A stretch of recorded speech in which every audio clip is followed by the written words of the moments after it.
million students in grades K through 12. School boards across our state and our nation need to adopt the message, not one more. Washington has ignored us. Harrisburg has ignored us. You have the power to elevate the single voices of your students into a powerful collective chorus that cannot be ignored.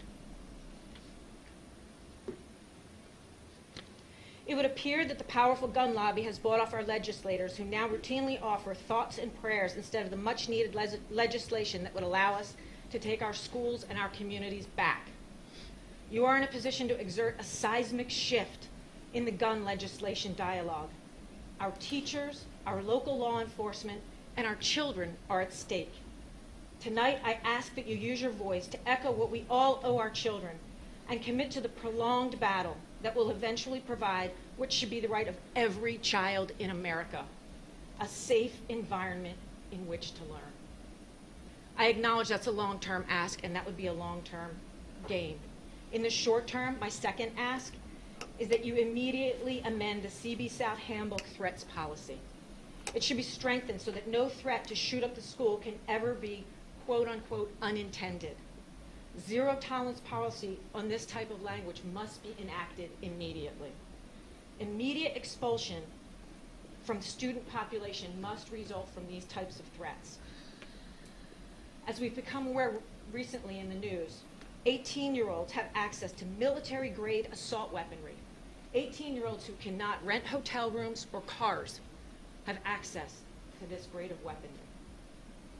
You are in powerful positions, and you have a network of connectivity to other school boards throughout this state and nation. I'm asking you, I'm begging you, do something. Our children can't be calling us from bathroom stalls, frightened that they're going to die.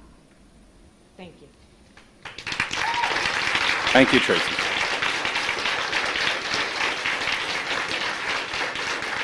Next is Doug Bowen.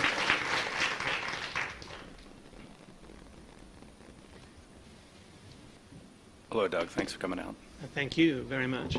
For the record, just in future reference, it's pronounced Bowen. Bowen, sorry. I want to thank my wife for her comments and everybody for coming out tonight. So my name is Doug Bowen. I'm here to just discuss my evaluation or my review of the threat policy for the Central Bucks Handbook as it stands today. Having evaluated that, and on my wife's comments of requesting reform of that and making it more absolute in nature, I would request to the board a current status of the individual and the investigation, the recent situation. What is the current status? Also, what is, how will the communication process flow in terms of letting the folks know or parents know whether this individual will be allowed to come back into the school population? So I'd like to understand that mechanism. I'd like to understand the timing and the current state, please. Also, if the individual is proven to have made these, in fact, these statements, and based on the severity, and to my wife's point, I would request that the individual not be allowed, nor any other individual be allowed making these types of comments back into the student population. With the time remaining, I'd like to address actually the parents, any of the parents that are here this evening of students from Central Bucks. I'd ask each of you to look to your left and to your right. What I want to suggest is that the ability to protect our kids, our children going to those schools, lies within us. Working together, as we are discussing this tonight, coordinating efforts, and holding different parties responsible. I'd also like each parent to consider the importance of adopting a community watch effort so that we as parents can be the eyes and the ears of the community. A few months back, the Today Show did a piece on crime prevention, and in the piece they cited the results from a survey that took place across reformed criminals. It turns out that the biggest single deterrent from committing crime in a community is in fact a watch program, when they see the signs and a well-coordinated watch effort. My final hope for this evening is that this evening represents for the parents of each of the children that attend a Central Bucks school, they consider future discussion like this, future coordination and planning. It starts with us to hold these parties accountable. Thank you. Thank you. Next, we have Diana Burmaster. Burmaster, okay, I'm going to get it. Hello, everyone. As a personal friend of Tony and Jen Montalto, who lost their daughter Gina on the 14th of February, I stand here asking you, the board, to alleviate some parental fears that I have. There is some rumors going on right now that the child from yesterday attends East. I did talk to Dr. Luckenbaugh, who told me that this student does not attend there, does in fact attend South. My question is, after talking with him, if this said child should be allowed to come back into the school system, what precautions are put in place for my parental fears, and those of others, I'm sure, of this student being allowed on the premises? These are questions that I'm asking. And I didn't see if there are any policies in place for this. And another concern that I also have, and I know it works well in some other areas, whether or not metal detectors are something that we can consider for future. I know there isn't anything that can 100% prevent someone from getting onto the school grounds, but as a parent sitting at home or not getting that phone call in the bathroom, that is so traumatic. We need to do a little bit more, and we need to do something to prevent that from happening, because my friends Tony and Jen down there in Parkland, same type of school system, same type of security, and it happened there, and I don't want to see it happening here. So thank you. Thank you. Thank you. Next is Billy Coons. Welcome, Billy. Hi, thank you. So my name is Billy Coons, and I live in the Cabin Run development, and we're a very close-knit community and have decided to have our own meeting to discuss ways that we as a neighborhood can educate, support, and assist our neighborhood and our community as a whole as we trek through this troubling trend that obviously I'm seeing now. I'm not the only person here to speak about, so I'll pretty much cede most of my time for others to speak. I just have two specific questions as we're working to not just plans in the event of an active shooter, but the event of prevention as well, which is what our neighborhood group would like to discuss when we meet as a group. So for the school board, I was just asking who we would present our ideas to as a community. If it would be best to go to individual principals, school by school, or if it would be better to meet with the board first. Has a citizen advisory committee been formed? And if that would be a possibility, as so many people here today, I think, are here for the same reasons that I am. And if there were any other groups that have approached the board with similar ideas. Other than that, I will cede because there's plenty of people that want to have the same exact discussion, I think, and points being made. Yeah, the best to address that is Dr. Kopicki. So, Bill, if you would please reach out to my office, I can give you the number now if you'd like, or you check the website or see Mrs. Reiner afterwards, whichever's convenient for you. Would you like the number now? Okay. Okay. So if you call my office, I will happily meet with you, and I will also, if you give me some more information, I'll attend your meeting, your committee meeting. I'll come out to work with you. So I would encourage you to please make sure you make a contact, and we can get that ball rolling. Thank you, ma'am. Thank you, Billy. Next, we have Kelly Muir.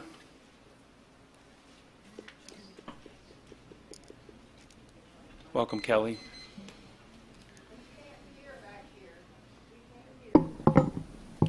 Is this a little better if I talk right into the mic? Is that better? Okay. Hi, my name is Kelly Muir. I have a senior at CV South.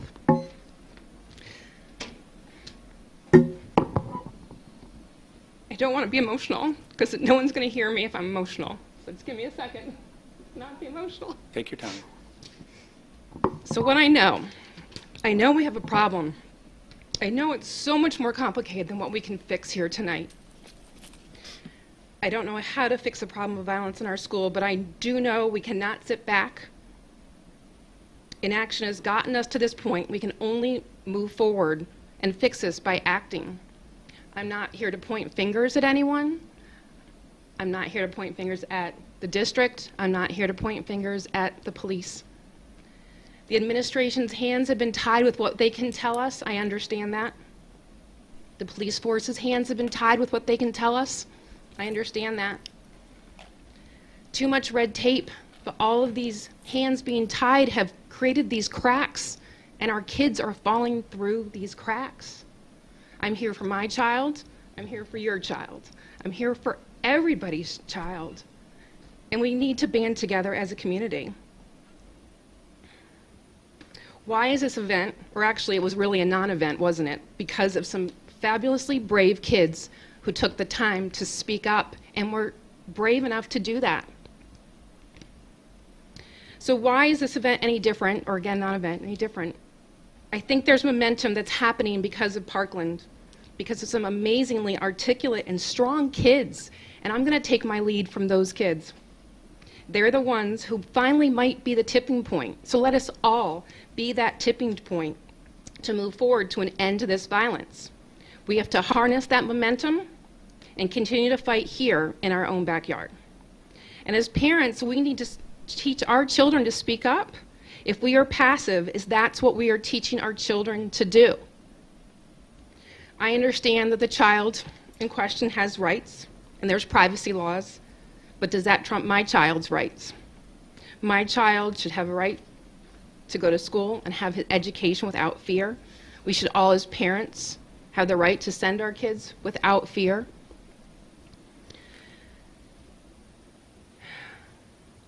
What can we do as parents to change these procedures and laws so that we all have better access to correct and accurate information?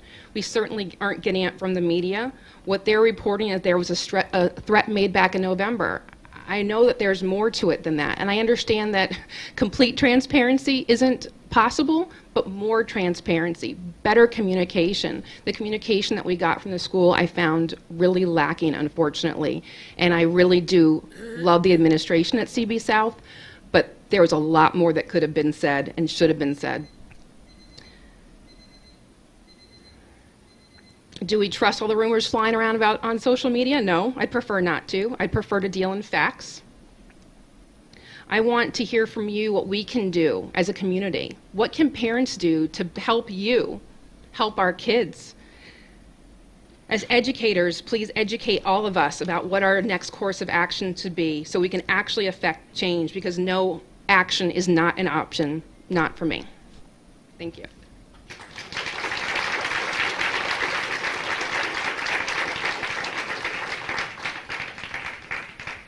Next, we have Marion Mass. Hi, Marion. Hi. Before you start the clock, I want to say what great comments, and I especially love the ones where people were discussing community. So I'll start the clock now. Dear CBSD board and community members, I'm the parent of one CBSD grad and 2 current students. I've been a pediatrician for 23 years.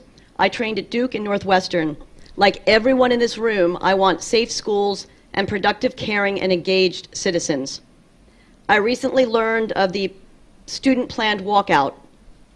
An assembly and discussion regarding the event in Florida, the opioid crisis, mental health, and violence and bullying in schools would be a breath of fresh air, because all of these issues are tied together.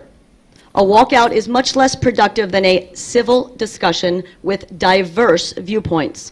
While I support the students' right to gather and speak, it's inappropriate during the public school day. If the school board and the administration sanctions or supports this event, are they taking a position on a political issue?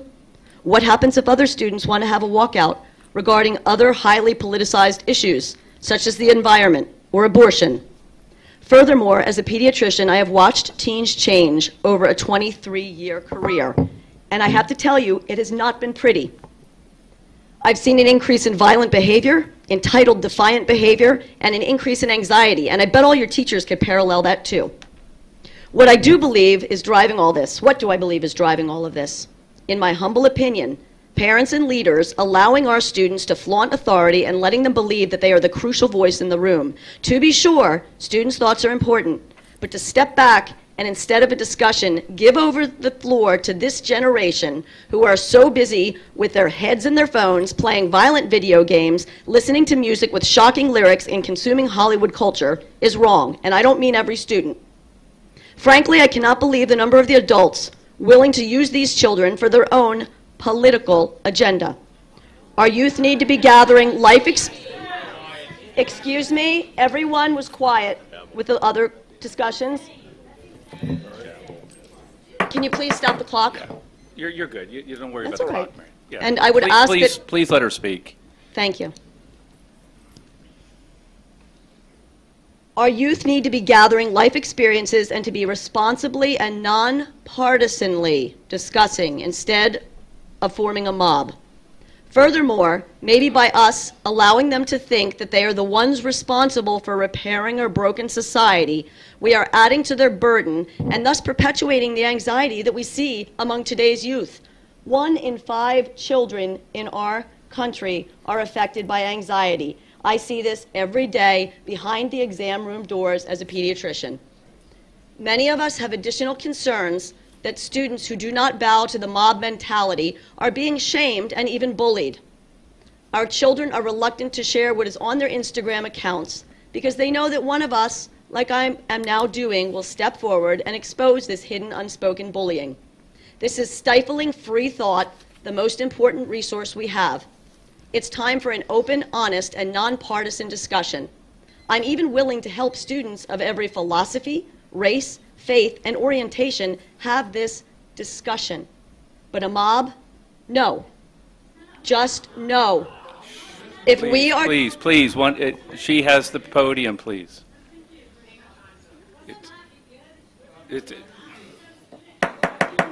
Please.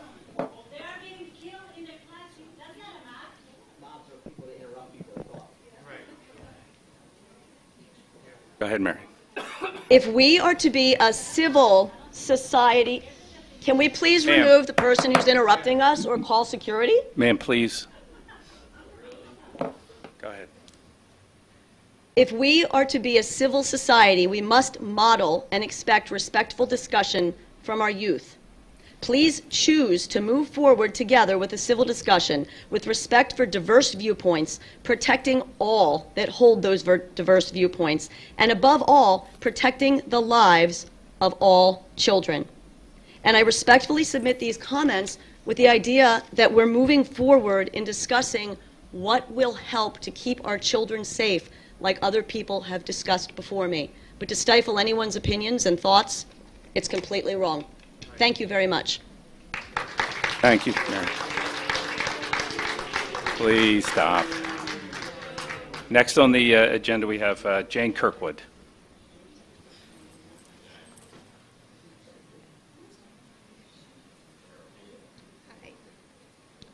So my now 9th grader was threatened with a firearm last May on Snapchat by a UNAMI classmate.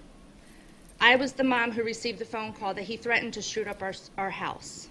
The New Britain Township Police Department confiscated the firearm that was described in the Snapchat by my son and 2 of his friends, and the offender was placed on house arrest for 2 weeks, the end of the school year last year. This boy had access to his father's unlocked firearm. The Bucks County DA's office pressed terroristic threat charges against him. We had a court date with juvenile courts the end of last August, where this student was placed on probation for 6 months and banned from social media. His probation ended last week. But you were all aware of this already, as I emailed every one of you, and I never heard a reply from anyone on this board. I was told by UNAMI's Ms. Lang and Mr. Murtha that the student is entitled to an education. My children and all of our children are entitled to feel safe. The offender in our case is still a student in Central Bucks. He did choose to transfer to Tamanin for their 9th grade year, but will be attending the same school again with my son at CB South come this fall, unless I move to another school district. He will still attend school with everyone else's children, though. Everyone is up in arms about the recent South student who made Snapchat threats in November without a firearm presented. And the kid who threatened my son is still allowed in Central Bucks schools because he's entitled to an education. And just because neither of these instances happened on school premises or during school hours doesn't mean it's not an issue. Why doesn't the door-to-door policy Hello. apply to either of these issues? My son's case in particular. She's out at, And these what's it Central called? Bucks clearance Yoga. cards that I have, I'm sure some other people have them as well, are BS. My name is Sharpied on it. The expiration date has worn off the back. Last Friday. What is that card, Jane? You want to see it? No, I'm curious. I didn't hear what you it's the said. Central Bucks School District volunteer Oh, card. volunteer, okay. Yes. So everything is smudging off from being in my wallet. Mm-hmm. Last Friday was I'm actually the listening to the first school time I board ever meeting, presented what? my clearances, and I've had them Yes. for over 2 years. Yes. The secretary at Butler Elementary didn't even touch it or pick it up, and she certainly did not verify it. Did she know you? No, she doesn't. I'm not there every day. She doesn't know I mean, me. she wouldn't know you by sight, No. in or out of the school, okay. Doesn't matter. She should still verify it with a database or something. I could write anybody's name on this card. No, I'm saying if she knew you personally. No, she does Okay, not know me yeah, personally. right. This was, of course, after I was buzzed in without asking who I was or what I was there for. As soon as you go through the buzzed door, you can run anywhere you want. The secretaries can't stop anybody. It shouldn't be safer to fly than it is to go to school. You know, people never think it will happen to them or that it will ever happen in our community, but it has with my son's instance. But it's just pushed under the rug and nothing is done. No one's ever contacted me to speak about it. All I'm told is the offender is entitled to an education. Mrs. Kirkwood, did I not speak to you the other night? I called you No, myself you did personally. not. No, No. I'm pretty sure I did call you and spoke with you personally about this situation, because I No, remember. you did not. No, that was, I believe, Colleen Renee, possibly? No, I called you myself. You and I spoke. We did not No. speak. I- Do you have a record of my phone I'm number? going to go back and look, because I know Yeah, you, you're gonna because have to, because we did that. I'm aware of the email, and Oh, I'm. okay, but I I'm- haven't heard back on an email or a phone call from anyone. No. It shouldn't have taken this long anyway. The incident Well, happened I'm not, last I don't May. want to debate the issue with you in public, but I'm I know, aware but of the nobody situation, in this and. room knows that there's a child at Tamanin who threatened another student with a firearm. Okay, and again, I That's don't want to discuss that unacceptable. publicly, but I was pretty certain that I had reached out and called you personally. Well, I look forward to your phone call then. Thank you, ma'am. Thank you.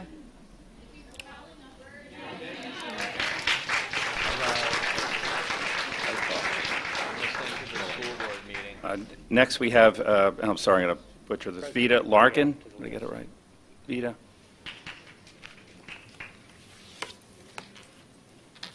Hi, Vita. Thank you for coming out. Good evening, everyone. I am actually here to talk in favor and ask the school board to support the student-led walkout that is planned for March 14th. Our students and our parents clearly are afraid. We're sad and we're angry. The news about CB South actually is new to me today. I have children in elementary school at Cold Spring. So I don't know what happens in high school. I guess I'll find out. But to hear it hit so close to home is actually even more upsetting. And I think it actually lends even more importance to having the students be able to express their sadness, express their fear, express their anger in a productive form of democracy that we are all empowered to do. I'd like them to I think that I've spoken to some students, channel their emotions so that they do feel safe, that they do feel brave, that they do feel comforted and empowered in the face of something which we all feel very powerless against. I noticed today, this is the first time I'm here also, and I noticed that one of the learning goals is to develop informed and responsible citizens. These students are not a mob. These students should not be insulted. They know their own mind. They're highly educated. They go to CB school district. This is the beginning of them becoming informed and responsible citizens, and they should have the right to do so. So I ask you, school board, to support them, to allow them to show their strength, and to stand in solidarity with them. And for you also to make a public statement in support of the students and also of the teachers and staff, and allow those teachers and staff who want to express their grief, their anger, their freedom of speech against this in a peaceful demonstration, because, again, we feel powerless against this, but these are our students' lives on the line, and they need to channel this energy. And so I ask you to support their walkout on March 14th. Thank you. Thank you, Vida. Next, Denise, I believe it's Simons.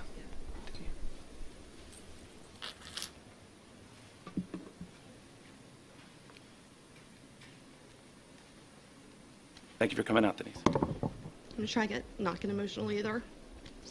I have a senior at CB South. I have two that graduated from there. And yesterday was scary. I was one of those people that got a phone call from my daughter who was scared as well. And I agree with so much of what was said. My biggest concern right now today was the fact that the communication that was sent out to parents, I understand that certain information cannot be divulged. I understand that there's privacy matters. But as far as just indicating whether or not this student was going to be allowed back in school today, I think was our right and our kids' right to know whether or not he was there. I called guidance at 7:35 this morning, and I was told that they didn't know. And so at that point, my daughter's terrified, as so many of my friends and her friends. And I think that many students, I was told by guidance, did not go to school today for fear that he would be there or this person would be there and there would be some type of retaliation or he would carry out. So not knowing whether or not this person was detained, was he allowed back in school, is something that I feel like should have been communicated to us as parents. And whether or not that information was found out later in the evening after that mass email went out, there could have been a text like there is when we have weather conditions that said there's been an update to the email, please read it, so that we knew whether or not we could send our kids to school today. They have the right to go to school. They had a right to be there, and so many of them didn't because they were scared. And so I'm just asking for better communication from everybody, because, I mean, certain people thought that he wasn't going to be there, but anything that I read, there was no indication whether or not he was on school grounds. I called an hour later, and I was told that he was not there. But I don't know if this person will be back tomorrow or the next day. Do we not have the right to know that? Why do we not have the right to know? I mean, it's just, that's my question. That's what I'm asking of you, is just communicate with us as parents for the hundreds of students that want to go and learn and are not part of, you know, something like this. I think we deserve some piece of communication to let us know so we can assure our kids if there's any way to even do that at this point. I was naive until yesterday. I really didn't think that this would be Central Bucks, but I guess this is the world we live in now. But yeah, and I don't know I don't know all the rules surrounding this, but it's certainly an issue that we all would want to know, right? But our hands are tied in so many different ways, and there's I'm not. What's that? I'm just saying. Mr. Gardner, could you kind of give us a little bit of a background as to what the legal requirements are here? First of all, my understanding, there was police involvement in the matter, so district tries not to interfere with police activity. Number two, that by federal law, students have certain rights to privacy with respect to disclosure of school records, school attendance, whatever. I think we can find a way, however, to address your issue about better communication. Thank you. Thank you, Denise. Next on the agenda is Ed McClure. Ed, oh, Ed, okay. Yeah. Okay, my name is Ed Mackhouse, and Dr. Yovicki in the school board. I know you have your ALICE program, and I've been involved with schools for 10 years. I was taught in difficult schools in Brooklyn. I know about the system. I'm familiar with what is done. I understand the system of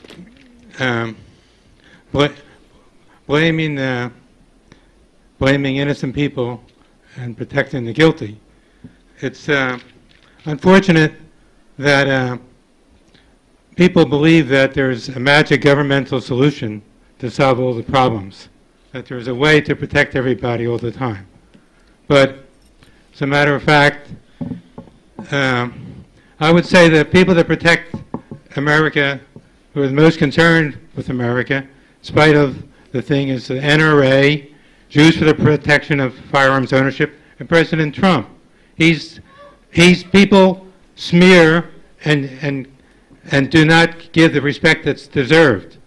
Every teacher, I was a teacher for 10 years. On my first teaching assignment, I took over a classroom, and the woman was very happy to get out of the classroom. Principal briefed me that a child in the school had killed somebody, but he didn't confess and all, so they couldn't do anything about it. So I had the assignment, getting along and trying to protect the other students and stuff. So the fact is that there's virtually no capital punishment in America for criminals, but innocent people can be killed all the time, especially in gun control states like New Jersey, Chicago, where they have 100 children, 100 people shot on New Year's and not one person convicted. To people who witness murders, especially children, are defenseless in a lot of ways because until the age of 18 they're not allowed to possess a gun. So criminals can get guns. It's against the law to murder. That doesn't keep people from murdering. It's against the law from stealing. Doesn't keep it from stealing. So criminals can always get guns. So all these gun control measures only keep innocent people from defending themselves. Witnesses to crimes get killed. They supposedly have police protection, but it doesn't work because you can't have 24-hour police protection. And in the case in Florida, there was a teacher who was a security guard, but he was denied a firearm, and he went in and gave his life to try and protect other children, where the trained police officer stayed outside, and other police officers from the department. And what is a police officer? 35 complaints, like against this guy putting guns to the people's heads and stuff like that, and they can't arrest him and take him out and keep him protecting the children, and yet they want to ban guns from all the 18-year-olds who only use the guns to protect themselves and their families. And in this country, between 500,000 and maybe 2 million people and families each year protect themselves with the lawful use of firearms. So the NRA is your only last protection. A woman is four times my children at the age of my I have a grandchild in CB South, and I have a son and a senior at CB East. And from the age of 9, they knew how to shoot like a .22 rifle. It's not rocket science. And you can say what you want. 30% of half the families have some firearms, and there's no perfect way there's no perfect human being. Everyone makes mistakes. Policemen can make mistakes. But the most mistakes are allowing criminals to run free in our society and not actively. And there should be in every school, there should be some teachers and administrators. There are schools that have armed staff that protect the schools. And in our schools, there are people who can protect our students. Right. Thank you. Thank you, Ed. Next, we have Marianne Davies.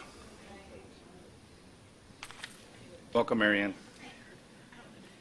Thank you very much for allowing me to speak. I practiced under 3 minutes, but I'm not sure I'll get there. But one thing I want to say is I feel for all the students and the parents from CB South. I was just made aware of what happened just a couple hours ago. I'm frightened about what I've heard, that we didn't know about this, I mean, I guess the obvious concerns that there was a lack of communication. The parents and the students were suffering about that. I'm really frightened to hear about the other gal's story about the child that was let back into the school. If legally your hands are tied, then maybe that's a law that we need to revisit about that. I mean, there are alternate schools and even education online for students that possibly can be deemed a danger to their community and to the other students. So I want to thank everybody for allowing me to be here. Obviously, the recently horrible, tragic events in Parkland have led to understandably national and local reactions and conversations expressing grief and anger and all the ranges of emotions from traumatized students, families, and communities nationwide.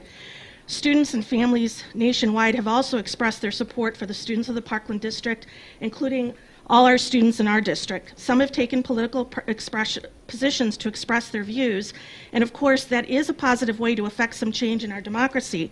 While all citizens, no matter how old or young, have a right to express their opinions, there are limitations, especially in a public school during class time. Certainly there are plenty of opportunities for such expression outside of school hours, and I encourage all the students to do that. However, last Friday it came to my attention through my daughter, and by the way, I have 4 children. 3 have graduated from the Central Bucks School District.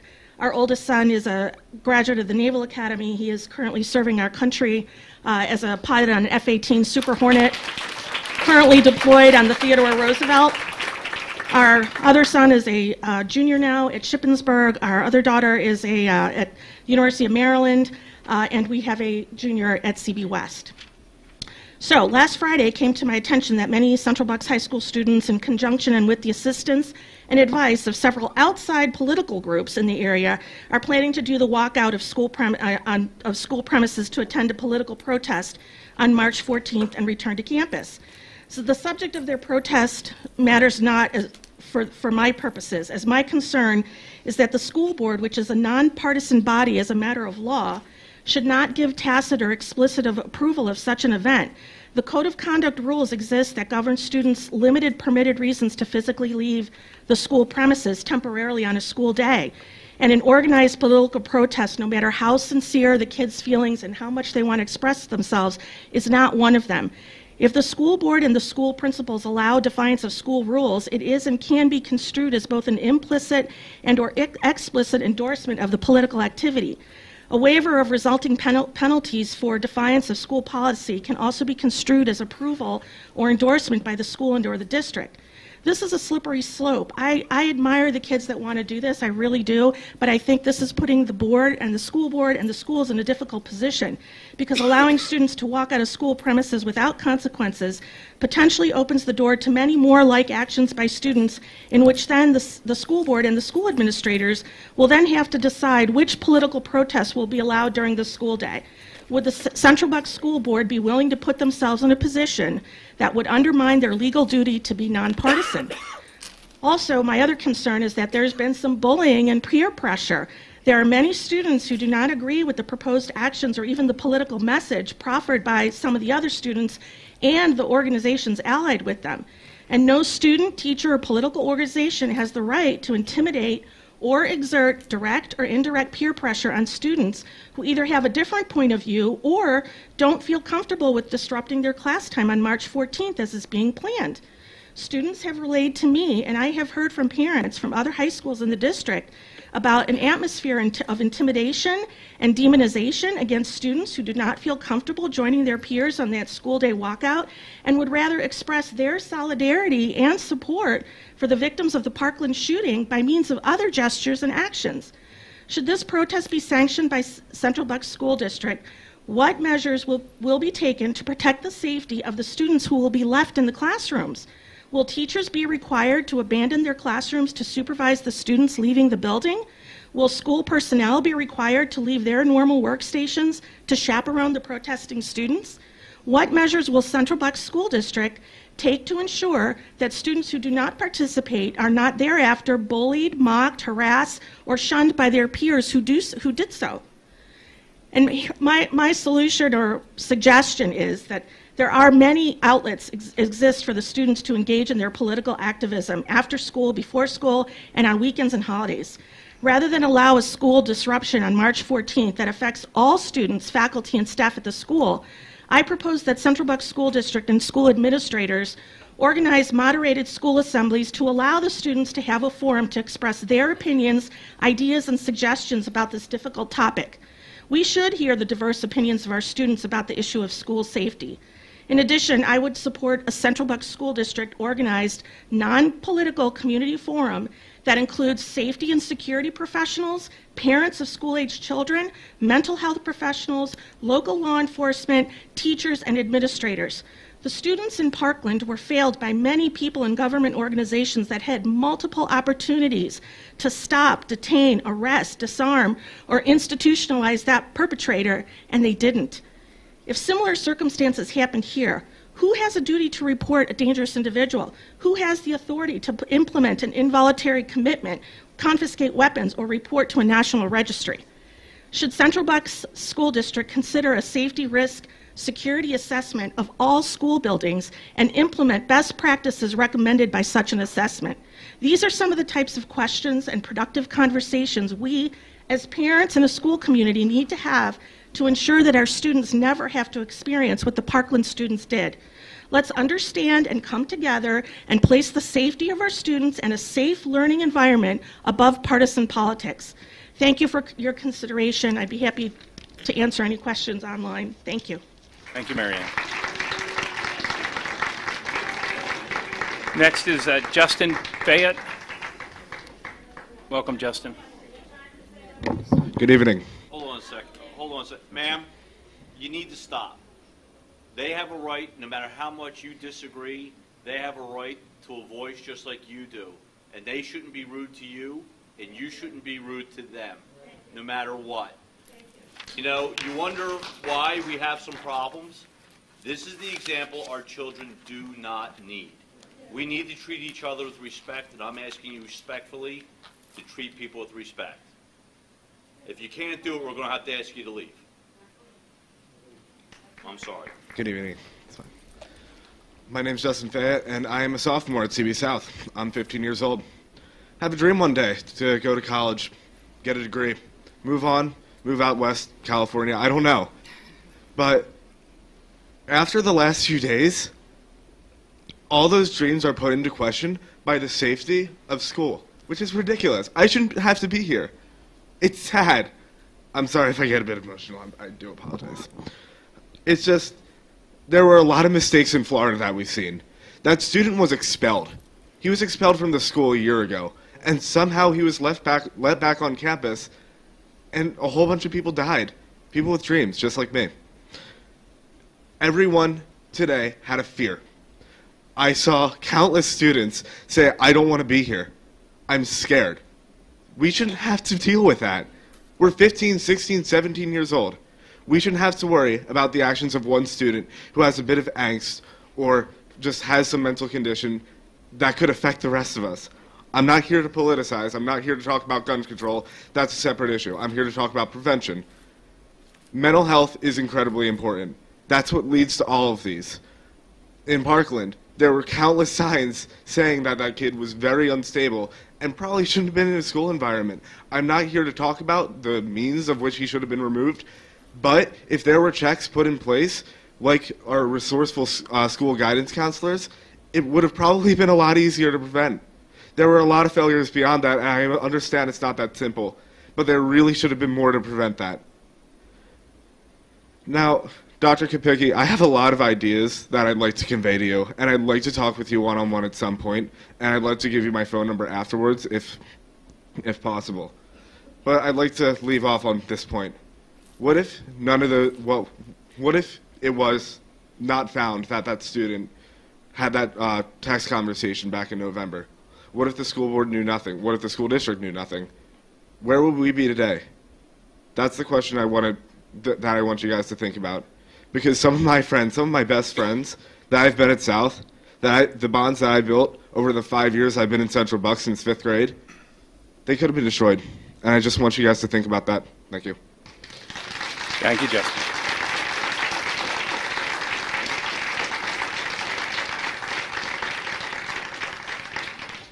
Justin, thank you, and please do see me after the meeting. We can exchange some contact information, okay? Thank you. Sheila Ray.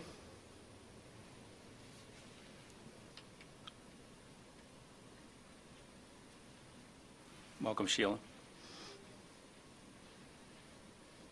Put this way down.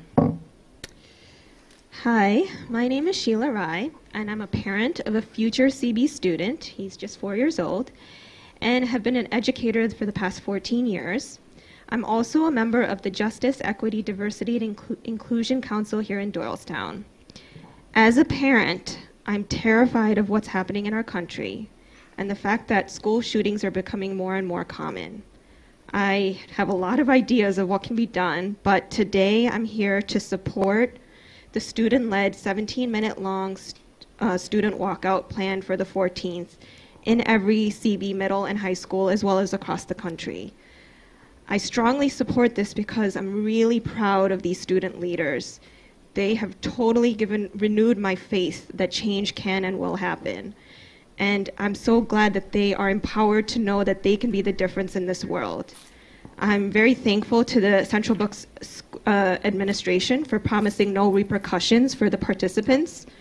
And I urge you guys to go further, to stand with these students, and to take bold action to reduce gun violence and weapons in our schools and communities. Thank you. Thank you, Sheila. Bill Sinovitis.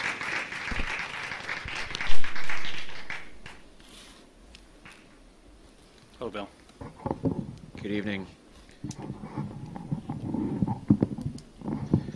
My name is Bill Sinovitis. I'm an 8th grade language arts teacher at Tooheycam Middle School and president of the Central Bucks Education Association. I assure you there's no...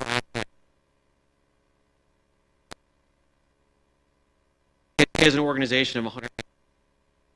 Collectively, we have enormous insight into Pennsylvania's students and schools, who represent the educators and support professionals from all corners of our large and diverse state. We're also on the front lines of this sad and new reality of school shootings. Across the nation, educators, students, and advocates are organizing events to speak out about the urgency of acting to keep our schools safe.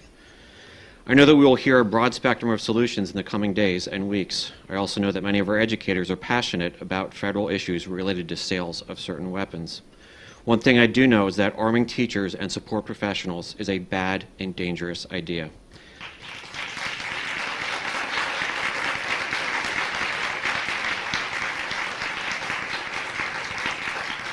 PSE has long opposed arming school staff members. We believe very strongly that encouraging educators to carry firearms would endanger students, staff, members, and first responders.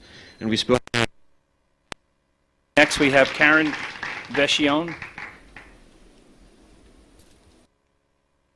Thank you, Karen. Next is Julie Mitchell.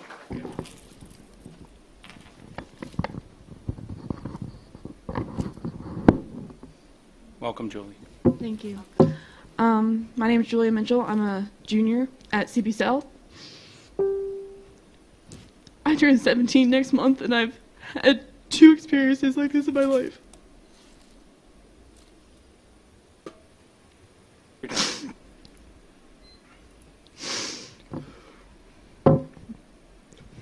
When I was a freshman at Hampton Middle School, a kid threatened me for months. I didn't say anything because he threatened my family. It came to the point where he brought a gun to school. I said if I didn't do what he wanted, he would hurt my brother, who was in 7th grade at that school. My family's moving. My brother is a freshman, so he should be able to go to CB East. But he can't because the kid now goes to CB East. Let me know why someone who can do this can go to the same district. Like, why can't they go to an alternative school? And I understand they have laws that they need to have school. But I didn't even go to school today because I didn't want to see how everyone changed. The energy changed. After Parkland, everyone was crying already because of what happened at a school in a different state. I'm afraid to go back to the school to see how people change because I don't understand how people can feel like this. Parents shouldn't have to get texts from their parents. And they shouldn't have to worry about their lives because they need to get education. School should be fun. I used to love school. I still love school, but I can't have this happen twice in my life. How many times does it need to happen?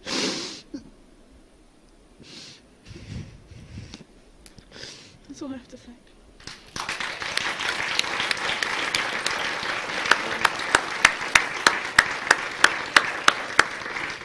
Thank you for sharing that. You should not have to go through that. Next, we have Mary Ellen Baltes. Pretty close. Oh, the whole skinny here. My name is Mary Eileen Baltes. My husband, Michael, and I moved to Central Bucks almost 25 years ago as a young married couple. Since then, we have welcomed 4 children, 3 of whom are extremely proud to say that they're very recent CB West grads. Our youngest daughter is a 9th grader at Lenape. I'm just going to add this after all these comments. She's doing beautifully, in large part to the amazing staff here in Central Bucks. She is definitely, when I hear Mr. and Mrs. Bowen speak, she is not a student who is going to outrun a shooter. We have many students in our school district like that who are very vulnerable. Not only our young children, we have children here in this district, not my daughter, but other children who could not exit this school without an adult. We need to be cognizant of those children. We need to be cognizant of those teens who are coming to us as non-English speaking students for whom communication issues are vital. Okay, now to my quick but prepared comments here. Obviously, you know why I'm here.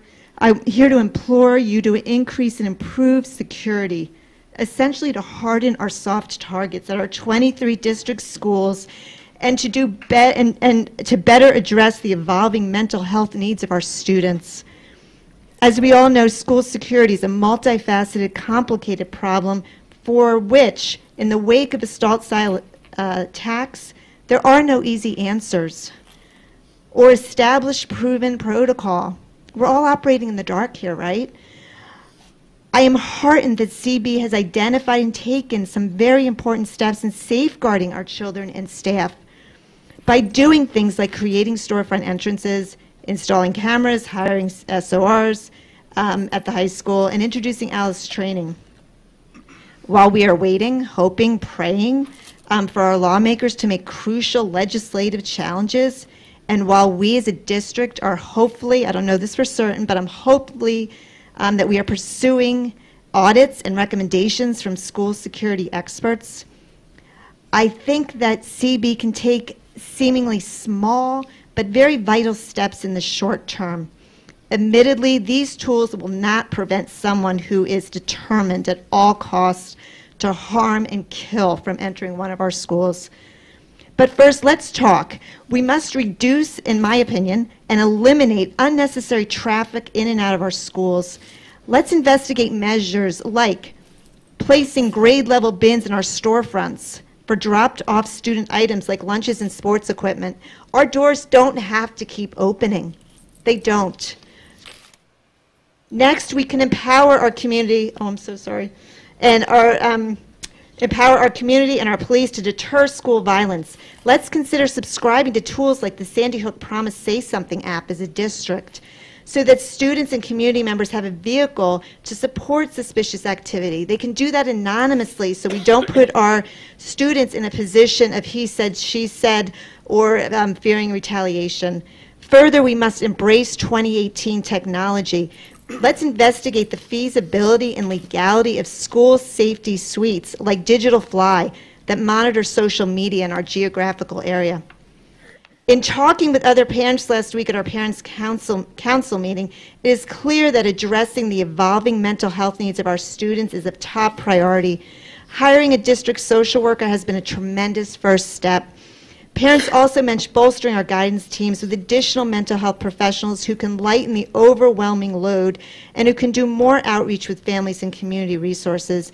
In addition, I know this might sound like fluff, but I think it has a place. Parents suggested that new high school electives like yoga, mindfulness, and dance that teach and practice healthy social emotional coping strategies may all contribute to safer school environments. Because we're not just talking about guns here, we're talking about things like bullying. Improving school security is clearly going to take financial resources, and I would argue that we may need to examine our proposed 2018-19 budget and divert resources from our nice-to-haves to our need-to-haves. Unfortunately, in this time when school violence is an epidemic, school security has become the #1 need to have. In closing,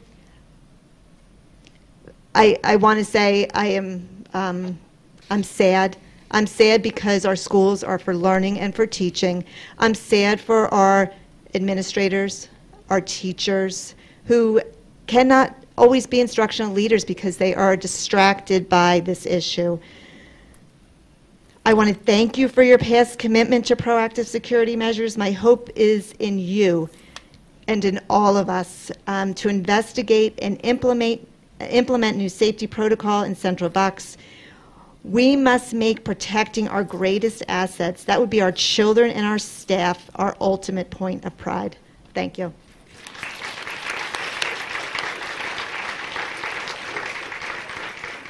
Next up is Luz. Move. Luz.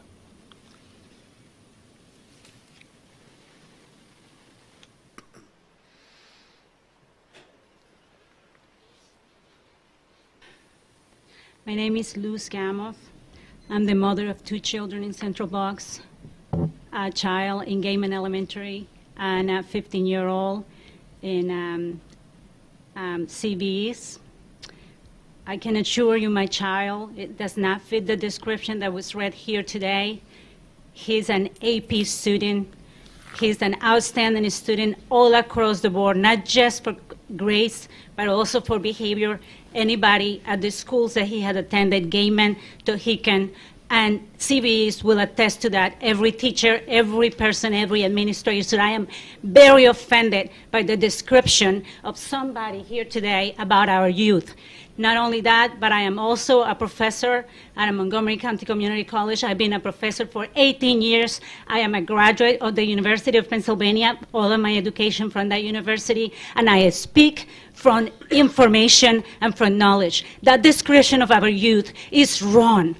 We don't have ignorant students. We don't have students dead on their phones and playing video games. We have intelligent, highly educated youth that is now tired of being murdered in their classrooms, to have their teachers die in their classrooms. They are exhausted from that kind of situation. And I also attest that this is not a problem of the world. I have my nieces attending school and high school and college in Buenos Aires, Argentina, and they are not being killed there. I have my nieces attending school in Barcelona, Spain, and they are not killed in school. I have my nieces attending school in Colombia, in Bogota, Colombia, and they are not killed in school. But in the United States, we allow our children to be killed in schools because we allow people to tell us that the problem is not guns. If you do not have a mass murder weapon, you cannot mass murder people, period.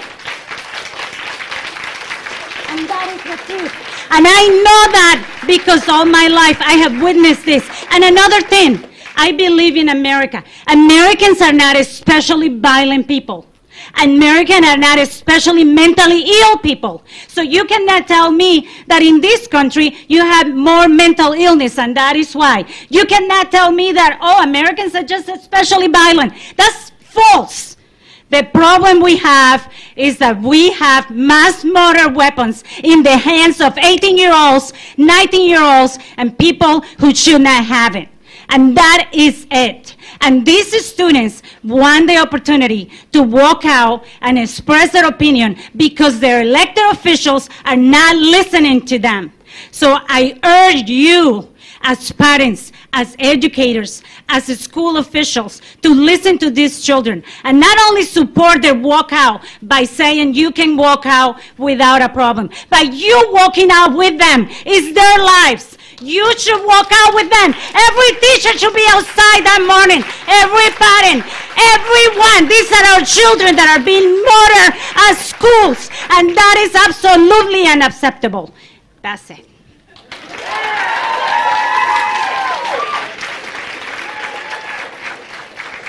Thank you, Luz. Next is Diane Mitchell. Diane. So I don't have anything prepared, but you met my daughter. I wasn't going to originally speak because it's very hard. February 29th, 2016, my daughter was in guidance. I got a phone call. Somebody brought a gun to school. Happened to be a pellet gun. I don't think that matters. Less than 2 years later, he's at CB East. How? I understand. My daughter's entitled to safety. So yesterday, I get another notification from my daughter in the bathroom stall, saying like somebody else here, freaking out, panicking, because again, this is happening. I don't have the answers. I'm willing to work on some answers. What if it was your daughter? Twice. Like my daughter mentioned, we're moving. My son is both my children are supposed to go to East. Really? We have permission for them to stay at South, which is great. We need metal detectors. We need our kids to be safe. I need to be able to tell my daughter, you'll be okay. There's no way I can. So I'm hoping something can get done and something can be done quickly.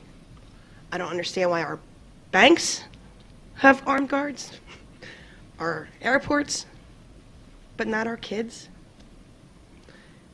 Twice in less than 2 years this has happened. Are we going to wait, or am I going to have to get a third text from one of my children? I really hope not. That's all.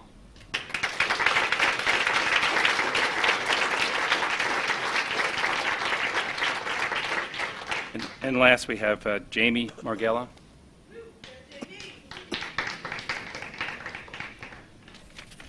Welcome, Jamie. Thank you.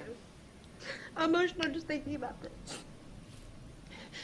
I'm a senior at CB South, and what I experienced yesterday is something I would, first of all, never wish on anybody, and second, I never thought I would go through. So I posted something yesterday just based on what I went through and what I took from it. Some of you here may have seen it on Facebook because it's gotten a lot of attention, but I just felt that you as the board need to know this also.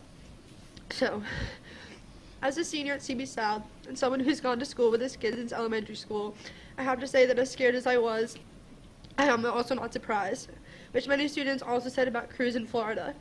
I know many parents in here have heard so many different things because of all the rumors, and none of us really know what to believe anymore. But here is how I found out and what I took from it. I myself have heard countless rumors, but regardless of what is actually true, the entire situation is something none of us ever expected. And I think I speak for many students of the CB South community when I say that I would never have thought that I would be scared to go to school, and I did not today because of this situation. We are so fortunate to go to such a good school, such a good area, and I know that I have never once felt unsafe walking through those hallways.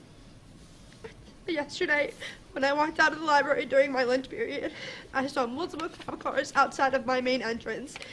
I had no idea what was happening, and I immediately had a terrible feeling in the pit of my stomach. Other students in the hallway told me that a student had made threats to shoot up my school during our Alice training drill the next day. So the worst part is that I wasn't surprised. I've gone to school with him for years, and I know the trouble he's gotten himself into. And somebody sick enough to want to hurt so many innocent people, first of all, needs the mental help that he deserves. Second, he should not be allowed access to any weapon of any kind. These people are a danger to themselves and the people around them. School is meant to be a safe place, not a place where I have to worry about holding a textbook in front of me or barricading my classroom doors to protect myself. And after hearing about all the shootings that have already happened this year, which is far too many, I could not have imagined myself in a situation like what those students had to go through. And this is something that you don't understand until you really go through it. My classmates and I were really lucky that somebody or multiple people reported this before it was too late. So to those people, it might not be you know them, thank you, because they made a difference. But thoughts and prayers just aren't enough anymore. It's time for change. The world we live in has become a place where teenagers are too scared to go to school. And the goal in this route was to inspire fear in everybody. And it really hurts me to say that he did that, because I don't want to give him that power, and I'm sure nobody else does. But that doesn't mean that this is over, and it's time to stand up and really do something about it, because I don't want it to happen again. None of you want it to happen again, and it shouldn't happen again.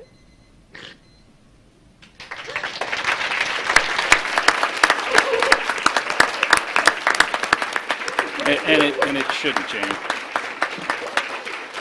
I just want to say a couple words real quick, and these stories are, and I have a senior at East, and my daughter graduated a couple years ago, so these things are really hitting home for me. And first, I want to thank everyone for coming out and sharing your thoughts and your insights, and for those who didn't speak, just being part of the conversation. I would say what supersedes our primary mission in this school district, which is education, is the safety of our kids. That is the most important thing. Leaving our kids off at school, or them going to school and them coming home at the end of the day, that is the most important thing beyond the education part of it. Your school board takes this very seriously. We put measures in place already to address things in the past. We'll continue doing that going forward. Some of the things we can talk about, others we can't, just because of security. You can't let everyone know what you're doing, right? That just makes perfect sense. The entire school board has complete confidence in Dr. Kopicki and his staff to put measures in place by themselves or seek approval for that from the board. So we have complete confidence in doing that. And I, quite honestly, I kind of jokingly halfway with my kids, I tell them that they face challenges much more difficult than I did growing up. Not financially, but with all this other stuff going on that we just heard about tonight. Bucolic, Buckingham, where I grew up, Doylestown, Bucks County is not the same place. The world is not the same place. But we have to adjust. Our kids have to adjust. We have to make sure that this is a safe place for them. So you have our commitment that we're going to do what we need to do going forward to make it safe. And we, as I said, we have complete confidence in Dr. Kopicki and his staff to lead us the right way. So thank you all for coming out. I don't know if you have any words, Dr. Kopicki. May I before you? Thank you. I want to thank everyone who came here today. And a lot of people used the word that yesterday for them was a wake-up call. A lot of people, February 14th was a wake-up call. My wake-up call was 5 weeks ago when a 15-year-old brought a handgun into Marshall County High School in Benton, Kentucky, which is my alma mater. He brought a handgun in and he shot several students and 2 died. That was my wake-up call 5 weeks ago. And since then, I have thought, I've lost a lot of sleep. I've thought about the safety of my children, and I've thought about the safety of your children. And while we don't have the answers today to all of your questions, we are listening and we care. And I want you to know that my wake-up call was 5 weeks ago. Some are different dates, but we all have our own wake-up call, and we all are committed to the safety of these students. So, and echoing Mr. Schlafel, we have great confidence in Dr. Kopicki to help us make that happen. Thank you.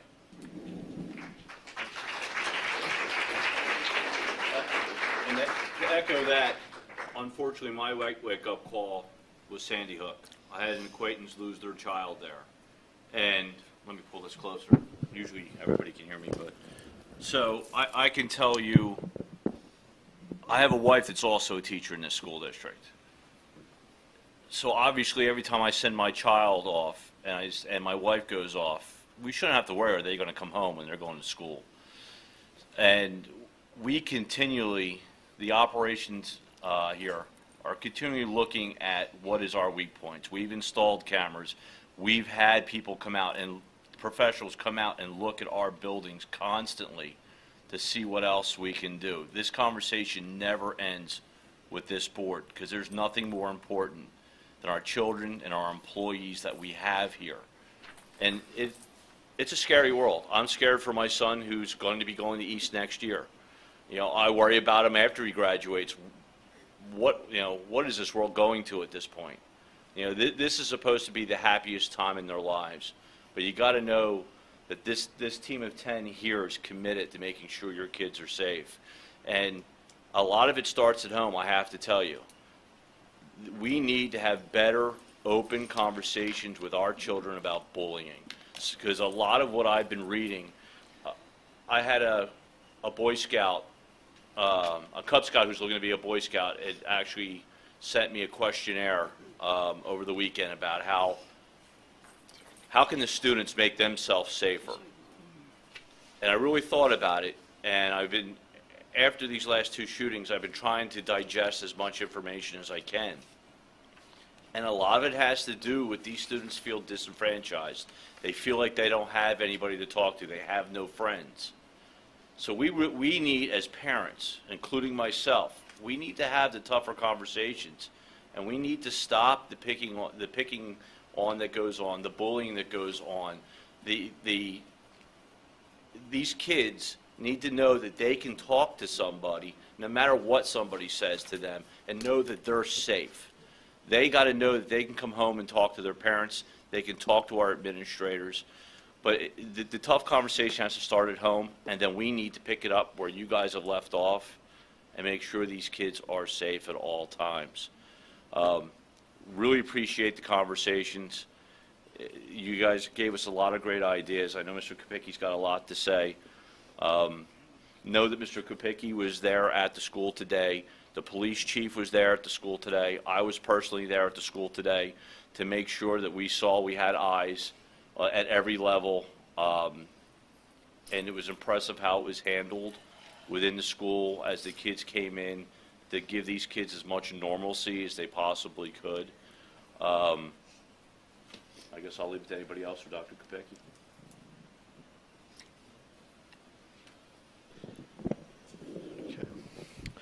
So the first thing I want to say to all of you here this evening, and those that I have spoken to over the last few days and the last week, is thank you for your input and thank you for your time. It goes without saying that we take what we do very seriously, and the number one thing that we do first and foremost every single day is to talk about safety and make sure we're providing the safest environment possible for your students and your children, our teachers, our faculty, everyone that interacts with us on a daily basis. I want to say to you, I can 100% guarantee you what you're asking me is to make sure that everyone is safe. Unfortunately, our world is giving different answers, and I can't do that. But what I can tell you is that every single day we're going to continue doing what we do to make sure that we are implementing best practice procedures for everything we do in terms of safety in this district. I'd like to share with you just a few things and some of the things that I've encountered over the last couple of days, and I will be making some recommendations to the board, and some of the things you spoke of this evening are going to be recommendations that I present in front of the board. Many comments were spoken to this evening, and many things you're talking of, we as a group of administrators are talking as well. But I, along with you, am a parent. I have 3 children, 2 in college, 1 in high school. So it hits all of us in different ways, and it hits all of us in certain ways as we relate to our children, because they are our most precious resource. And I promise you that I will treat all of your children as if they were my own. I would not want anything to happen to mine, and I know how you feel about yours. I promise you that it is the number one thing every single day on my mind to make sure that we're doing all we can to not only to provide a great education, but a very safe, healthy education for all of your children. It is never taken lightly. I've had the good fortune to be other places. I can tell you that this is the best community I've ever been in. Your support for our school district, for our administrators, for our principals, for our teachers, it's inspiring and it's jaw-dropping. You have the tremendous support you give us is deeply appreciated, and trust me, we're keenly aware. We understand the responsibility, and I'm going to use the word trust because the trust you give us every day we do not take for granted. We've done many things over the last 2 weeks in our conversations to talk about improving our best practices. We've talked about risk assessments. I've met with every chief of police in the area, Buckingham, CB Regional, Doylestown, New Britain, Chalfont, Plumstead, Warrington, Warwick. I've had many conversations with them. Within the last 24 hours, I've had them in a room, and we've talked about the various things that we can do in terms of improving what we already do in terms of the best practices that we have in place. I've met with students. As recently as this morning, I had a student advisor group with me that represented CB South, CB East, and CB West. And I can tell you what I will tell you about our students is this, and I tell our students this all the time. Beyond all the things that are happening in our world, the one thing that I tell our students all the time is that I have hope. Because I believe in them and I believe in our future because I see what they do every day. And they inspire me to be better. The one thing that got me a little emotional and shook up this morning when I talked with them, and many of you alluded to today, is the desensitizing that they have kind of gone through in their lifetime. If you go back to 1999, that's the anniversary. April 20th is going to be the anniversary of Columbine. That's the first one that resonates with me. So if you think about 19 years of this going on, these children that are juniors and seniors, it's about the span of their lifetime. They don't know anything different. I never grew up in an environment like this, so I can tell you that it's constantly changing and it's ever evolving, and we're very aware of that. But when they talked about the desensitizing and the things that they were going through, it was an emotional conversation we had. And I encourage them to seek out the supports that we provide for them here within the district. And all of our students, and I understand where many of you come today and say, you know, you don't feel safe, and I can respect that, and I understand how you feel that way and why you feel that way. But these students and the students I have talked to basically to explain to me that while, yes, they're concerned, there's some worry, there's some anxiety, that they do have confidence in us, not just the administrators, but that our community, that we're going to do the right thing to continue to protect them, and that they do feel safe in school. I think the conversation is important. We need to keep having this conversation. It can't be that we're emotional tonight and we show up at a board meeting and we have the conversation and then it goes away. It has to be continual dialogue. It's dialogue in our buildings. It's on every faculty meeting. It's on every agenda with our principals to their staff. We talk about it all the time. It's imperative that we do that. You need to reach out to me, whether it be by phone call, by cell phone, by calling me at my office, email. You need to stop me when you see me. I need the conversation to continue because it's when you do that that good ideas come about and we start to make progress. You've talked a lot about communication, and I'll be very honest with you. This is something I've thought deeply about over the last 2 weeks. We sent the communication out on February 15th, was a day after. It was 24 hours after the incident occurred. And we've thought long and hard about our communication to you over the last week or so. The conversation is evolving. The conversation is changing. It's very fluid, and there are many different things that are occurring within our community and our society that kind of changed the conversation and made it kind of difficult to reach out to you and say this is what's occurring. And behind the scenes, we were doing many, many things to try and keep everybody safe and make sure that we were doing all the right things according to our best practices.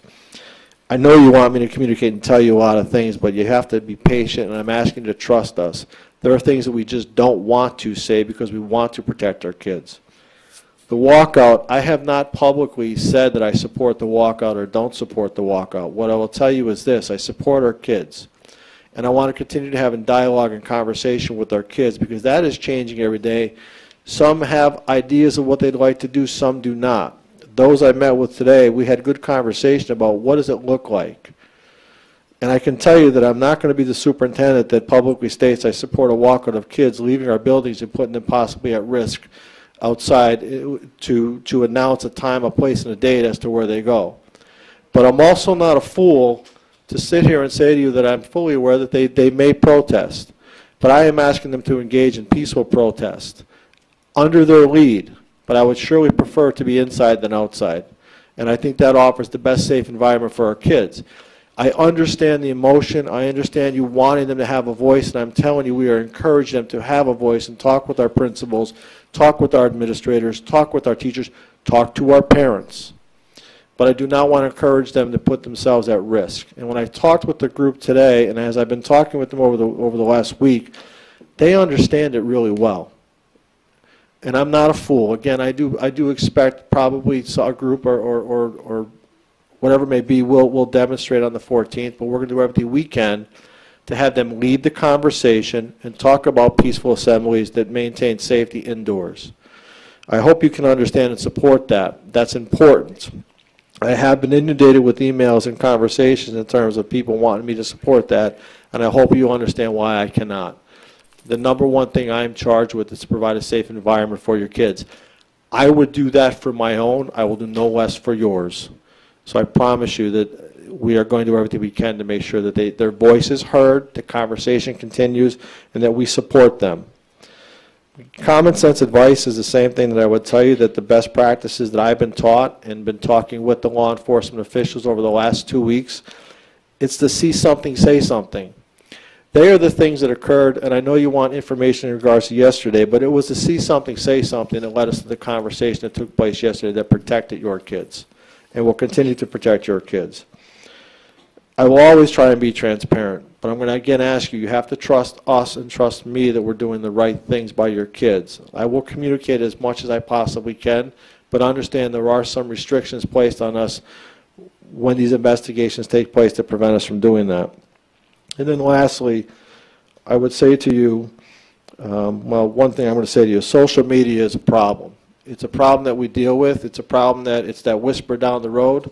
The story starts out in one vein and it ends up being something very different and dynamic 15, 20 minutes, an hour, a day later that we are constantly dealing with and constantly battling, trying to put those rumors down.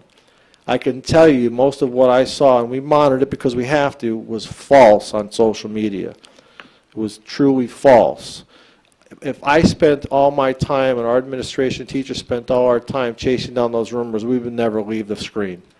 So I would ask you that to be thoughtful and productive in your interactions on social media that support our kids and our district and all of us. And I don't mean it in a lecturing sense. I'm just saying that it can be very difficult to respond to a lot of those antics that take place on social media. It's very difficult and causes us a lot of problems.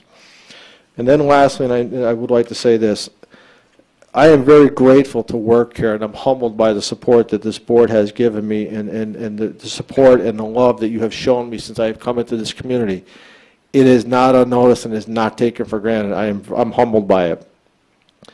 But I will say to you, I am blessed, and I'm blessed because I get to work with all of you. I get to work with this board, and mainly I get to work with the people you see to the left of me. I am surrounded by excellence. Jason Jaffe, Dr. Bolton, Dr. David Heiser, Mrs. Didio Harbour, Mary Kay Spees, Robert Kleiman Hagen, Dave Mattis, Jeff Garton. They are the guideposts for me, along with all of the principals in the buildings that work every single day to make sure your kid has a great experience, as well as the teachers. Probably the most important key to the whole thing are the teachers, because they are the person that spends the most time with your children. We have exceptional, and I mean exceptional, teachers in this district.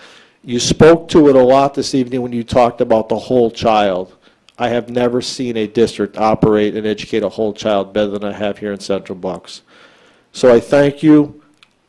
I applaud you for your efforts this evening. I ask you to please continue the conversation and the dialogue, and please know that I am very humbled and very honored to be serving here as your superintendent. And I'm going to emphasize the word serve, because I serve you and your kids, and I don't take that for granted. Do not hesitate to reach out with me, and I promise you we will continue to do what's best for your kids and do everything we can to maintain a safe environment. Thank you very much. Do